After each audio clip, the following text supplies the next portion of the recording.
Hey, let's talk World Series. The teams that got there this year seemed to fly in the face of everything else that happened during the regular season. I mean, yeah, Houston, of course, was a dominant team throughout the entire season. But in the playoffs, you see, they often say baseball's a marathon, not a sprint, and then you get to the playoffs and it becomes the sprint of the playoffs. And at the end of the day, I'll always say the same thing: timely hitting, two-out hitting, starting pitching, and defense still wins championships. See, but starting pitching seemed like all year long, all we heard is it was being devalued, the way the Yankees did things and all the home runs. The Twins verbalized the fact that this is all we're trying to do.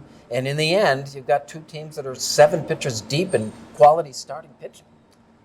Again, I'm going to go back to it that, starting pitchers learn how to pitch without their best stuff. And often with relievers, you watch them come out and literally stuff people out. They have nasty sliders, or they have 2 pitches that are unhittable, maybe 1 pitch in the case of a Rivera, and Aroldis Chapman throwing 90, 103. Starting pitchers, typically in out of 10 games, you have your best stuff in 2. You don't have any stuff in 2. And then what you do in those 6 games in the middle determine whether or not you're a Hall of Famer or doing shows like this and after a couple of years in the game. But, which is nothing against the shows. Of course. Like this. Yes, of course. It's more the athlete, right? But, at the end of the day, starting pitching, those guys know how to pitch and get outs. And in playoff baseball, it's about getting outs. And if you see a guy 3 or 4 or 5 times, sometimes 2 and 3 nights in a row, that's the advantage hitter, always. I don't care how good your stuff is. I mean, what I find interesting, at least what's going to be interesting, is the Yankees and the Twins, like you brought it up, they pretty much said, we're going to hit home runs into the World Series, and it didn't work out.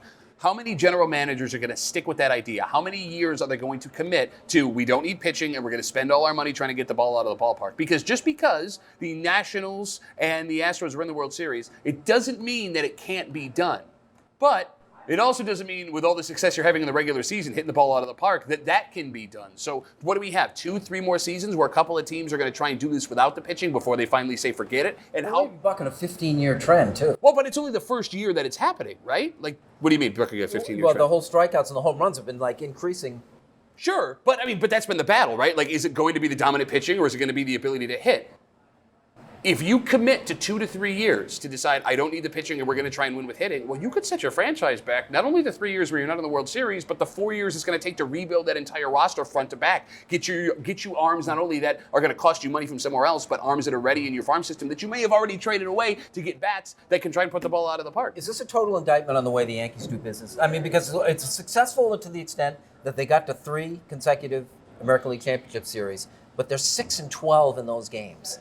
I mean, do they have to take a hard look at themselves and think like you're suggesting they got to do things different? Well, I mean, just because it hasn't worked out so far doesn't mean that it's not going to work. We could be on the top of the mountain where all of a sudden it goes down and it's different. But you're right. If history shows that they were wrong, yeah, you've made a horrible mistake over the last few years. I mean, if you go back to Game 2, Yankees-Houston, Yankees are 1 out or 1 inning away, 1 pitch away from winning that game and taking a commanding 2-game lead, and then you don't know what the pressure becomes and it builds, and Houston may not recover.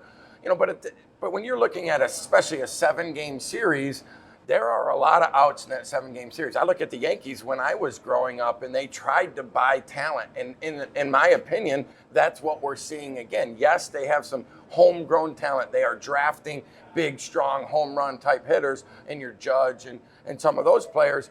But at the same point, they're going out and they're trying to buy talent. And I'm sorry, that just doesn't win. The years that they won, were so dominant through the 90s, it was 4 or 5 core guys that knew the system. They knew the way the Yankees wanted to play. They understood the chemistry of the clubhouse. And then they carried that team, the Jeter, the Mariano Riveras, and the Jorge Posadas.